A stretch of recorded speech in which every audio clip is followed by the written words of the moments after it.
Today, we are about to see the story Ishwaran the Storyteller, written by R.K. Lakshman. R.K. Lakshman was born on 24th October 1921 in Mysore, Karnataka. He is an Indian cartoonist. The best known cartoon he had made is The Common Man, the cartoon which you could see in the picture. Actually, he made this cartoon for the daily cartoon strip called You Set It for the newspaper The Times of India in the year 1951. Actually, when he was studying in college itself, he had drawn cartoons for his brother's novel. His elder brother is R.K. Narayan. For his novels, he had drawn cartoons. He has received a lot of awards such as Padma Bhushan, Padma Vibhushan, Lifetime Achievement Award, etc. He died on 26 January 2015 at the age of 93. K. Lakshman presents the story as if the story was narrated by the character Mahendra to another person, Ganesh. Even though the story is set as if Mahendra narrated the story to Ganesh, the two main characters in the story are Mahendra and Ishwaran. Mahendra was a junior supervisor in a company. That company offered supervisors to various construction sites. So Mahendra had to keep on moving from one place to another place. At times, his construction site would be a factory, then another time it would be a bridge or dam, and so on. So he had to move from one place to another place every now and then. Mahendra was a young man and he was a bachelor. So it was very easy for him to move from one place to another place and adjust to the newly moved places so easily. At times he would be given ill furnished houses, the houses which won't have all the facilities. And at times he had to make only a temporary tent to live in. But the only asset what he had was his cook, Ishwaran. The cook was much attached to Mahendra. The cook followed Mahendra wherever he went. He didn't complain at all. He won't complain that the house didn't have any facility. He won't complain that he couldn't get any vegetables or groceries. Wherever Mahendra was posted, he would also go and live with Mahendra and he won't complain at all. He was not only a cook to Mahendra, he did all sorts of work for him. He cooked for him, he tidied up the place where they lived. He even chatted with Mahendra. He narrated a lot of stories to Mahendra. At times, he would narrate anecdotes to Mahendra. Anecdotes is nothing but a short, amusing, or interesting story which happened really. So he would narrate some of the anecdotes which happened in his life. He would say in various subjects. He won't always narrate the same kind of stories or same subjects. Each and every time he would narrate about different things. At times he would say about adventure, and at times he would say about some thrilling stories. Each and every time he would say on different subjects. Ishwaran had a very good cooking skill. When they moved to a new place, immediately within a few minutes, he would get vegetables, grocery items, or else other cooking ingredients. At times, the place seemed to be much distant from the main town or city or village. They may be lived in a remote area, even though he would produce the vegetables as well as the other cooking ingredients, and he would cook the most delicious dishes. Whatever the ingredients he could get there, with that ingredients, he would cook the most tasty food. Mahendra's routine was he would get up early in the morning, he would get ready for his work, and after having breakfast, he would leave for his job. When he was leaving, he would carry lunch also for him. So, getting up early in the morning itself, Ishwaran would prepare both breakfast and lunch for Mahendra. When Mahendra left for work, Ishwaran would clean up the shed, then he would wash the clothes, then he would have a leisurely bath. While taking bath, he would say some of the prayers or mantras, and he would pour several buckets of water on his head. And within that time, it would be lunchtime. So after eating, he would read some of the Tamil novels, especially thriller novels. Most of the novels it would run for 200 or 300 or more than that too. At times even 800 pages. He would read such thriller novels, and the descriptions and the narrations which he read in that novel, it would make Ishwaran just like a slave for that. He would be addicted to that reading. So that he would keep on reading that for some time. And after reading, he would have even a small nap, a short sleep he would have. And whenever he was narrating the story to Mahendra, the descriptions and the narrations, what he read in that Tamil novels, it would have a great influence in his narration too. For example, just to say an early morning scene, and the Tamil novelist would describe about uh, the sound of the birds, the trees, and natural scenery everywhere, about the mountains, air, the amount of sunlight that falls on the ground, houses, shops, the movement of people, everything they would describe about.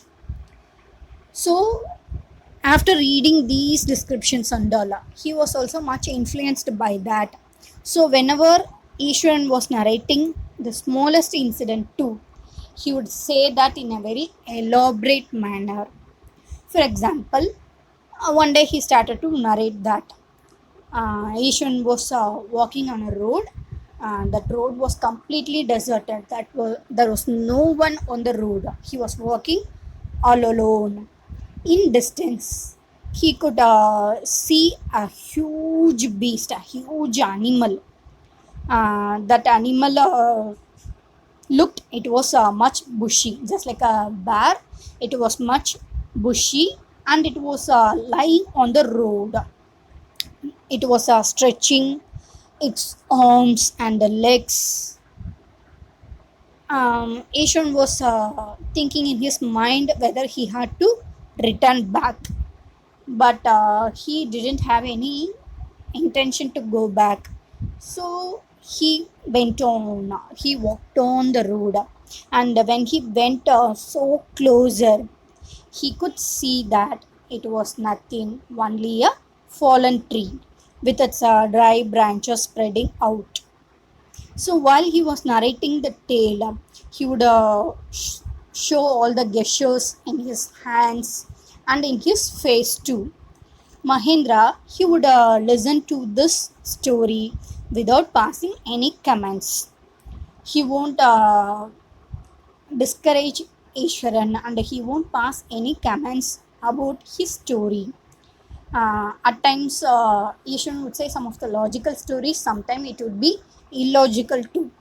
Even though Mahendra just enjoyed the stories which are narrated by Ishwaran. One another day, Ishwaran started to narrate that he came from the place. That particular place was much famous for timber. So probably it would be the area nearby forest. The logs of wood would be carried by lorries. To load the lorries, elephants would be uh, implied. Elephants would carry the logs of wood from the area where the trees were cut to the vehicle, and those elephants would be very huge, and it would be well fed one, so that it looks much blumpy. At times, the elephants would turn wild. When an elephant turned wild, surely even a mahout couldn't control the elephant. Mahouts are the people who grow up or control the elephant. Even the mahouts couldn't control the elephant when it turned wild.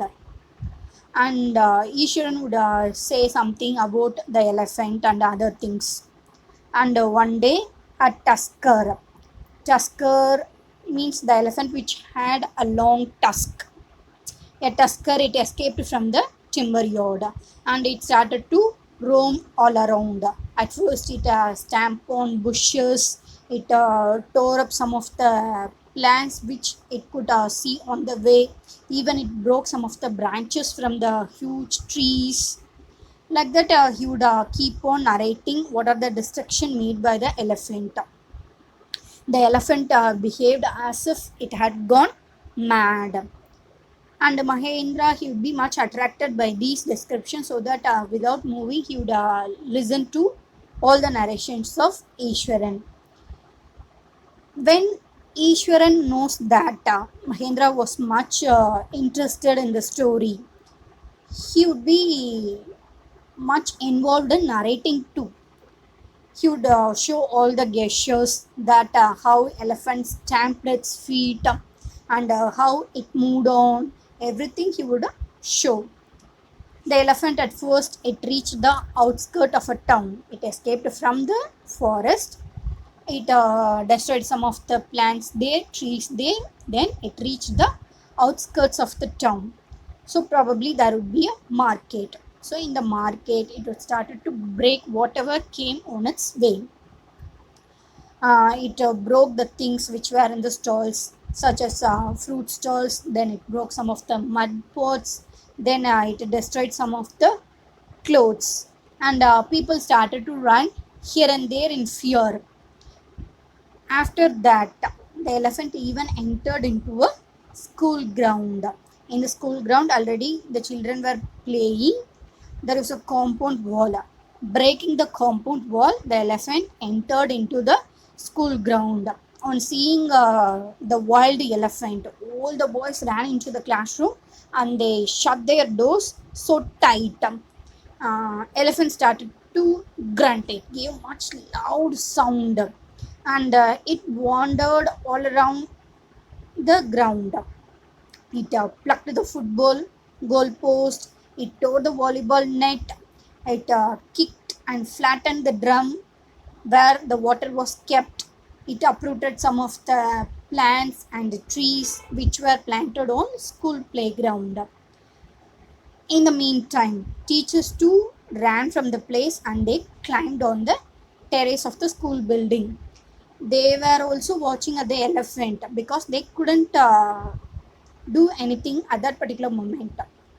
No one was daring enough to come down and face the elephant. Boys were locked in classrooms and the teachers were on terrace.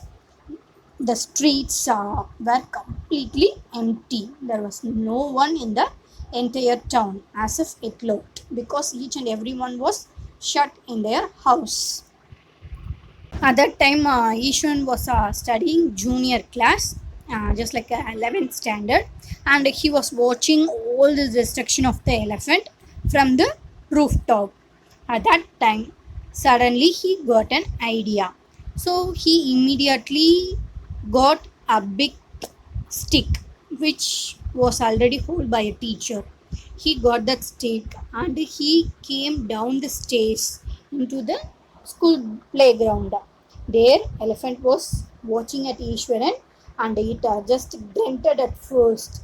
Then, already it plucked a branch of tree in its trunk and it threw that branch of tree on Ishwaran. It stamped its feet and it even kicked some of the mud and dust, the soil. So the complete scenes looked much frightening one. But Ishan was not at all frightened. He was moving so slowly towards the elephant. He had a stick in his hand. With that stick, he was moving towards the elephant. All the people were watching the scene. They couldn't even move the eyes to other sides. They were just completely watching the scene. What was about to happen? They were all much eager. The elephant, it was much angry, and it was about to attack Ishwaran. And immediately it lifted its trunk and it started to trumpet in a very loud manner. In the same time, Ishwaran, he had a stick in his hand, he gathered all his force and he hit the elephant on the toenail, especially on the third toenail. Immediately the elephant was completely stunned. It shivered and it even fell down. It couldn't do anything after that because of the beat which the Ishwaran gave. It even fell down. Saying up to this, Ishwaran would stop his story and finished. It was his usual way. Whatever the story he was narrating, he would narrate to the much interesting scene. Then he won't finish the story. He would say that he had to warm up the dinner for Mahendra. So Mahendra would also accept. After having dinner, Ishwaran wouldn't start his story again. And Mahendra had to pester him and remind him that the climax was not at all narrated. The conclusion was pending. He had to say. Then Ishwaran would coolly say, "We called a veterinary doctor. He came there, he treated the animal." He would say in a very cool way. 2 days the elephant was there. After that, Mahood came and drove away the elephant into the jungle. Like that, he would say and complete the story. Then Mahendra would at times ask, "How did you manage the elephant? Such a big elephant. How could you make it to fall down? How did you manage it?" Like that, he would question. And Ishwaran would say, "I think that martial art is karate or some jujutsu," like that, he would say. So it is one of the martial arts, he would say. And Ishan would have read it somewhere else. That particular martial art would temporarily paralyze the nervous system of the animal or else whomever that particular hit was given. Each and every day, Ishwaran would narrate such interesting stories or adventurous stories, horror stories to Mahendra.